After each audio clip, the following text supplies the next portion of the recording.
Selamat malam, Kaltim Headline Malam kembali hadir bersama saya Rosmi Rahma. Sejumlah informasi penting akan kami hadirkan untuk Anda dan berikut di antaranya. Naiknya jumlah pasien positif di Kota Samarinda diikuti dengan beberapa pasien sembuh. Jajaran Satres Narkoba berhasil meringkus 2 pengedar sabu, 204 gram sabu berhasil digagalkan. Kita awali Kaltim Headline Malam edisi kali ini di tengah rasa cemas dengan terus naiknya jumlah pasien positif terpapar virus corona di Kota Samarinda ternyata diikuti juga dengan pasien yang sembuh. Update 20 Juli dari tim gugus tugas Kaltim menyebutkan terjadi 16 pasien yang sembuh di kota tepian.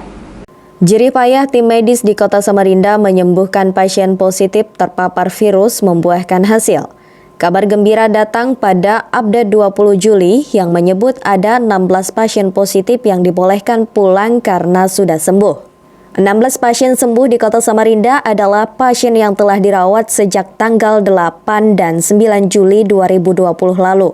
Mereka dinyatakan sembuh karena hasil dari laboratorium rujukan COVID-19 dinyatakan 2 kali dengan hasil negatif, serta hasil pemeriksaan klinis dari dokter penanggung jawab pelayanan yang merawat kasus konfirmasi COVID-19 menyatakan bahwa secara klinis memiliki kondisi sudah sangat baik, tidak ada gejala. Dari Samarinda dilaporkan ada 16 kasus sembuh pada hari ini, yaitu SMD 88, laki-laki 44 tahun, SMD 89, wanita 35 tahun, SMD 90, wanita 26 tahun, SMD 91, laki-laki 30 tahun, SMD 92, laki-laki 34 tahun, SMD 93, laki-laki 27 tahun, SMD 94, laki-laki 23 tahun, SMD 95, laki-laki 46 tahun, SMD 98, laki-laki 26 tahun, SMD 99, wanita 38 tahun, SMD 100, wanita 27 tahun, SMD 101, wanita 35 tahun, SMD 102, laki-laki 38 tahun, SMD 103, wanita 30 tahun, SMD 104, laki-laki 30 tahun, dan SMD 105, wanita 24 tahun. Ini semua kasus sebelumnya dirawat di Rumah Sakit Karantina COVID-19 Bapelkes Samarinda. Meski ada kabar gembira mengenai 16 pasien sembuh, namun di Kota Samarinda masih terjadi pertambahan warga baru yang terjangkit virus corona. Jumlahnya pada saat bersamaan diumumkan dengan pasien sembuh ada 6 kasus. Dengan penambahan 6 kasus baru di Kota Samarinda masih menjadi zona merah, yakni dengan catatan total 171 orang yang tertular dan 80 orang meninggal dunia. Kemudian 7 orang meninggal dunia dan sebanyak 84 orang masih dirawat di ruang-ruang rumah sakit dan rumah sakit karantina Bapelkes. Tim Kaltim TV melaporkan.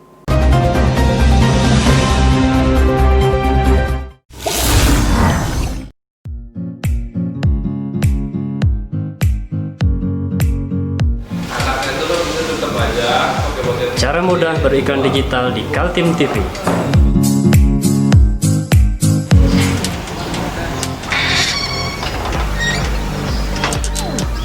Yang pertama, jadilah sahabat Kaltim TV.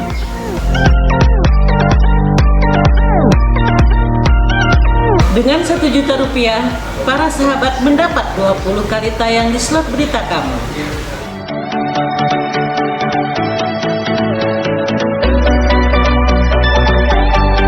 Dengan 20 detik dapat menjangkau 20.000 penonton. Anda beruntung karena mendapat kesempatan perdana dari kami. Ayo jadilah sahabat Kaltim TV.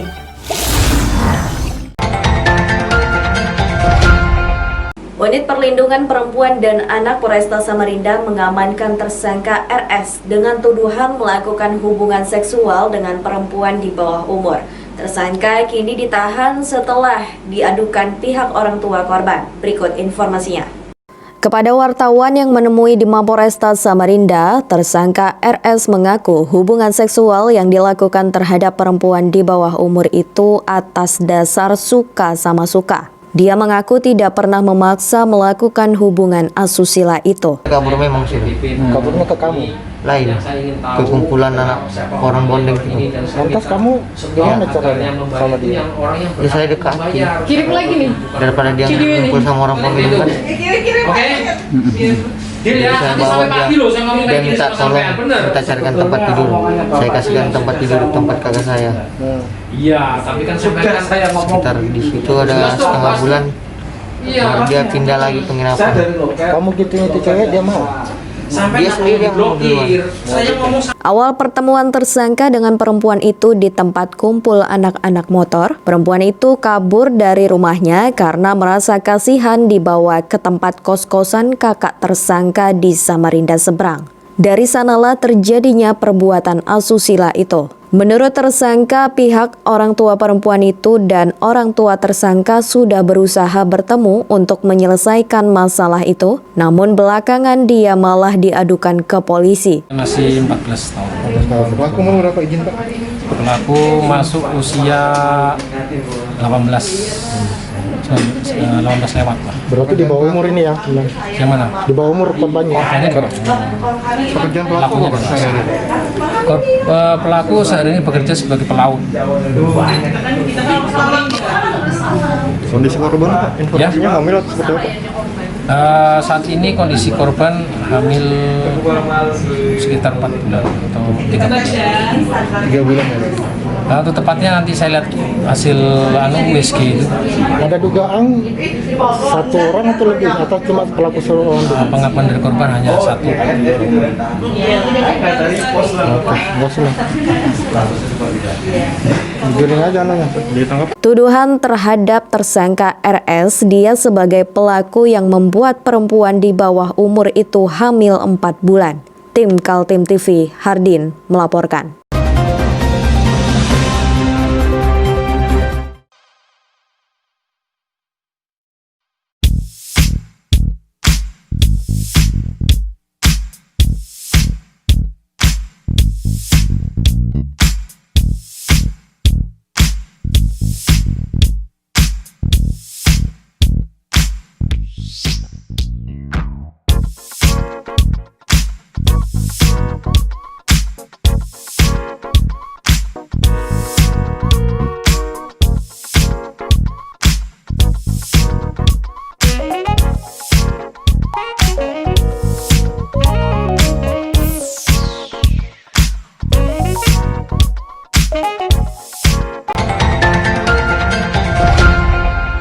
Kasus kecelakaan laut terjadi lagi di sekitar perairan Muara Pantuan, Kabupaten Kutai Kartanegara. Kali ini dikabarkan korbannya adalah Halil berusia 31 tahun.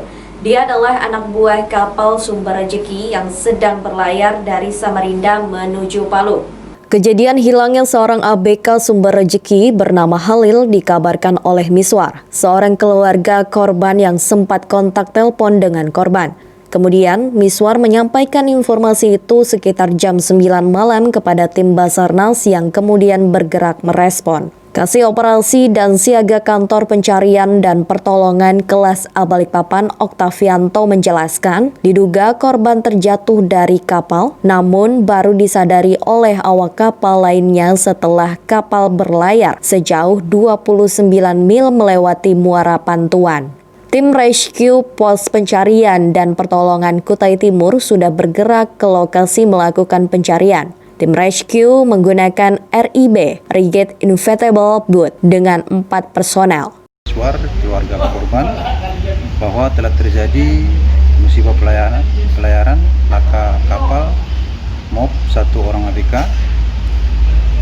Itu kejadian pada hari Minggu tanggal 19 Juli 2020 pukul 21.00. Untuk lokasi kejadian sendiri itu di Muara Pantauan, Kabupaten Kukar. Untuk jarak atau radial dari Posar itu kurang lebih 76 nautical mile. Tim pada pukul 21.20 itu sudah bergerak melaksanakan operasi SAR. Diperkirakan estimasi kurang lebih sekitar 5 jam perjalanan. LKP yang sudah perkiraan ya, pakai perkiraan. Rencana tim juga bermalam di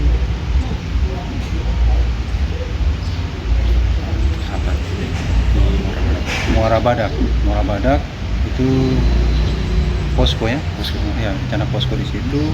Hari ini tadi pada pukul 05.30 tim sudah melanjutkan. Korban Halil adalah warga Majene, Sulawesi Barat. Dia bekerja di kapal Sumber Rejeki yang saat itu berlayar membawa sayur dari Pasar Pagi Samarinda menuju Palu, Sulawesi Tengah. Tim Kaltim TV melaporkan.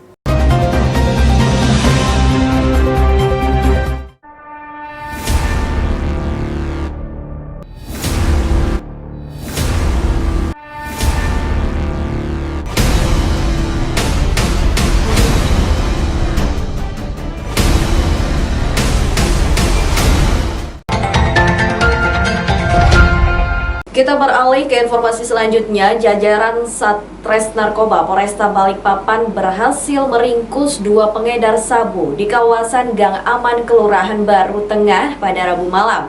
Sebanyak 204 gram sabu yang hendak diedarkan berhasil digagalkan. Kedua pengedar AN 21 tahun dan AR 22 tahun tak berkutik saat digiring Mako Polresta Balikpapan. Keduanya berhasil diringkus usai adanya laporan dari masyarakat mengenai transaksi narkoba yang kerap dilakukan di Gang Aman Balikpapan Barat. Kapolresta Balikpapan Kombes Pol Turmudi menerangkan kedua pengedar berhasil dibekuk usai ada keresahan masyarakat yang mencurigai adanya transaksi narkotika yang kerap dilakukan di Gang Aman. Dari hasil penyelidikan selama 2 pekan, kepolisian berhasil membekuk 2 pengedar pada Rabu malam bersamaan dengan barang bukti sabu seberat 204 gram yang disimpan dalam bungkus kue saat melintas di Jalan RE Marta Dinata. Tak hanya itu, kepolisian juga turut mendapati 1 timbangan digital serta puluhan plastik klip pembungkus sabu. Keduanya pun langsung digiring ke Mako Polresta Balikpapan. Terkait barang haram tersebut didatangkan dari mana, pihak kepolisian masih mengembangkan jaringan kedua pelaku yang mengambil barang dari seorang lelaki berinisial W yang saat ini masih dalam pengejaran pihak kepolisian. Keduanya pun mengaku telah 5 kali melakukan transaksi dengan pria berinisial W yang saat ini menjadi DPO pihak kepolisian. Riliskan kasus pengungkapan pertama berdasarkan ada informasi dan laporan dari masyarakat. Kemudian tim kita turun di lapangan melakukan penyelidikan, kemudian penyergapan dan penangkapan. Kita temukan 1 tersangka yang bawa dengan barang buktinya, kemudian kita kembangkan lagi. Kita dapat tersangka yang kedua, temannya itu yang ikut serta karena dia yang punya motor. Dia juga mendapatkan upah dari situ. Tersangka diamankan di mana, Pak? Di Polres sekarang. Enggak, waktu ditangkap di jalan. Oh, itu di Jalan Marta Dinata. Berapa banyak, Pak? Apanya? Total 204 gram. Ya, ini ya. Ini BB-nya 204 gram. Kemudian ada juga timbangan, ya. Ada timbangan. Kedua pelaku ini dikenakan pasal 112 ayat 2 dan pasal 114 ayat 2 Undang-Undang Nomor 35 Tahun 2009 tentang narkotika dengan ancaman hukuman minimal 6 tahun penjara. Dari Balikpapan, Muhammad Idris, Tim Kaltim TV.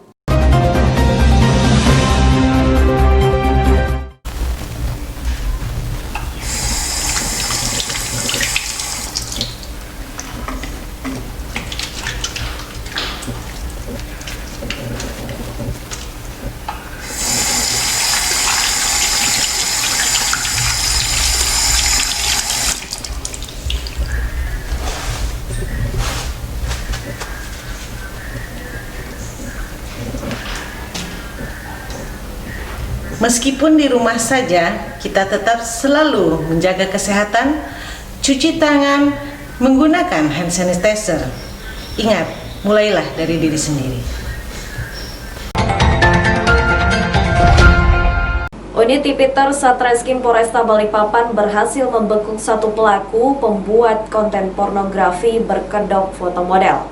Unit Tipiter Reskrim Polresta Balikpapan menggiring 1 orang tersangka fotografer gadungan yang berhasil diciduk di rumahnya di kawasan Balikpapan Barat beberapa waktu yang lalu. Selain tersangka Rizky Hendro, polisi juga menyita 1 buah ponsel dan laptop milik tersangka. Mulanya LR ditawari untuk menjadi foto model oleh tersangka Rizky Hendro, 19 tahun. LR pun mengiyakan tawaran tersangka, kemudian korban melakukan sesi pemotretan di rumah tersangka di kawasan Balikpapan Barat. Tersangka Rizky Hendro meminta korban untuk membuka seluruh pakaian. Mulanya korban tak mau, namun karena dijanjikan sejumlah uang senilai Rp400.000 dengan DP Rp100.000, korban pun mengiyakan tawaran tersebut. Selang beberapa hari, pekerjaan yang ditawari oleh tersangka serta uang tak kunjung ada, hingga akhirnya korban melapor ke Polresta Balikpapan lantaran merasa dirugikan dengan sesi foto dan video telanjang yang dilakukan oleh pelaku. Foto di video di mana? Di rumah ya? Di rumah pelaku. Korban. Dari keterangan bersangkutan kasih uang berapa? Hah? Baru DP berapa? 100. Dikasih DP 100.000. Dijanjikan berapa berarti? Dijanjikan 400 ya. 1 kali foto Pak ya? Dijanjikan 400 kali foto. Pak, korban sendiri. Tapi intinya yang bersangkutan ini mengaku bahwa dia dari agen sebuah model, ya, agen foto model, dan itulah yang membuat korban ini terbujuk rayu. Pak, sama korbannya gimana?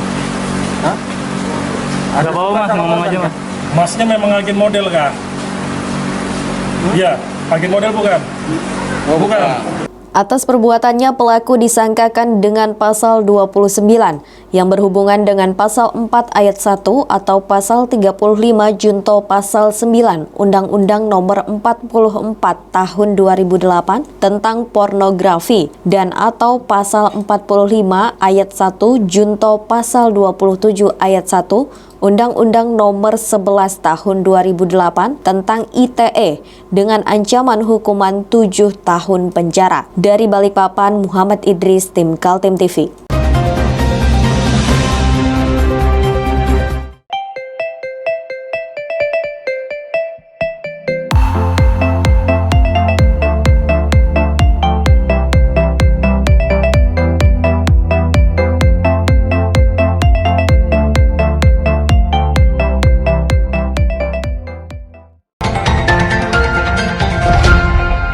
Untuk informasi selanjutnya, sebanyak 62 kendaraan bermotor diamankan Satlantas Polresta Balikpapan lantaran terlibat balapan liar.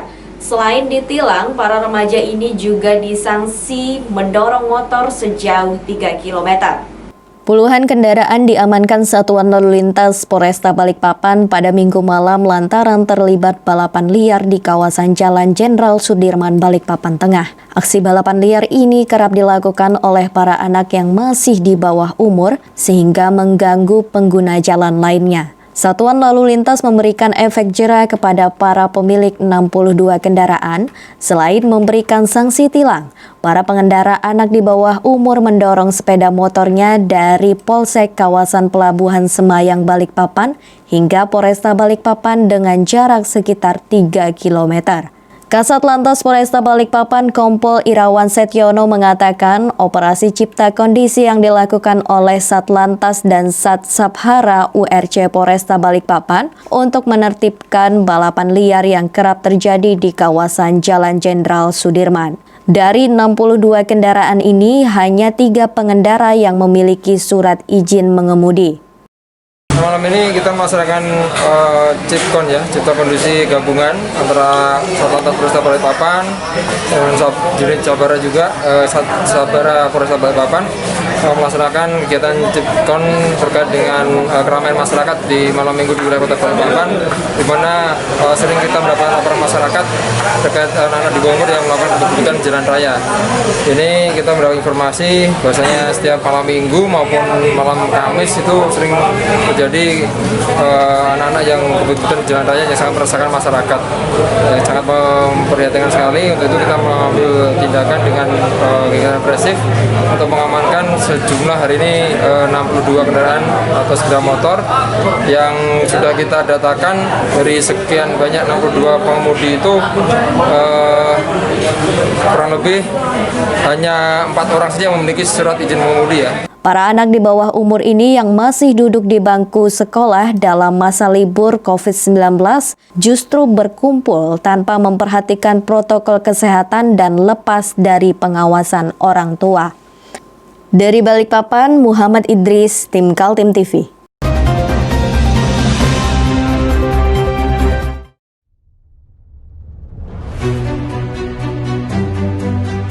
Untuk hari ini kita ada kegiatan untuk membungkus sembako untuk dibagikan ke masyarakat yang membutuhkan karena COVID-19 ini. Semoga kita sukses semua. Harus kerjasama yang bagus. Pancasila! Pancasila!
Kalangan Komisi 1 DPRD Kaltim masih mempersoalkan lahan yang sekarang berdiri Hotel Mercure dan Ibis di Jalan Mula Warman, Samarinda.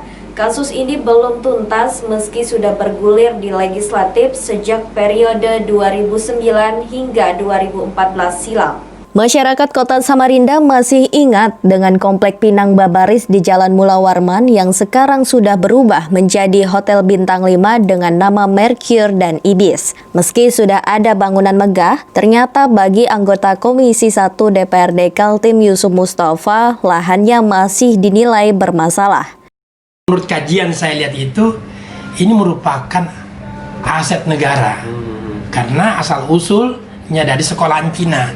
Di mana sekolah Cina ini karena ada larangan oleh pemerintah pada zaman-zaman tahun 60-an itu ya, itu aset-aset Cina diambil oleh negara. Nah, tapi ternyata belakangan kok dimiliki oleh pribadi. Ya, nama Tantio, Surya Tantio dan Suratman Tantio. Maka saya bertanya, mereka ini kalau memiliki secara pribadi ini dasarnya apa? Nah, itulah. Kasus tanah seluas 12,3 ribu meter persegi itu sudah disoal DPRD Kaltim sejak era almarhum Mukmin Faisal sebagai ketua. Bahkan, ada surat yang meminta BPN, Badan Pertahanan Nasional, tidak lagi menerbitkan perpanjangan hak guna bangunan. Tapi yang terjadi menurut Yusuf Mustafa, HGB atau hak guna bangunan tetap terbit bahkan bisa memperoleh kredit bank oleh Suryadi Tandio. Masalah mulai rumit ketika tahun Suryadi tak mampu lagi mengembalikan sehingga menjadi kredit macet. Tahun 2018 akhirnya bangunan hotel yang belum selesai dilelang dengan pemenangnya adalah Mercure dan Ibis. Kalau Mercure sama Ibis itu dia pertama-tama dia sebagai pemenang lelang. Dengan nilai 460 miliar. 2018 tuh Pak? Iya, dia ini karena adanya kredit macet ya, yang menjadi hak tanggungan dari Bank BPD. Jadi 460 miliar itu yang dia menangkan. Setelah dia menang, dia lanjutkan karena memang awalnya itu sudah ada bangunan. Suryadi yang bangun. Nah, Suryadi yang bangun, tinggal dia lanjutkan lagi, dia tambah investasi lagi. Kurang lebih dia investasi kemarin itu kurang lebih 300 miliar lagi kalau nggak salah itu. Berarti 700-an ya Pak? Ya, tapi ya, setelah sekarang dengan hasil official sekarang itu menurut Bank BPD kemarin 1,2 triliun dengan nilai hotel itu. Langkah yang ditempuh Komisi 1 DPRD Kaltim menurut Yusuf Mustafa dengan mengumpulkan data-data lagi mengenai asal-usul lahan itu. Komisi 1 sudah meminta kepada pihak BPN serta pihak Suryadi Tandio agar bisa menjelaskan masalahnya adalah milik negara. Tim Kaltim TV, Hardin melaporkan.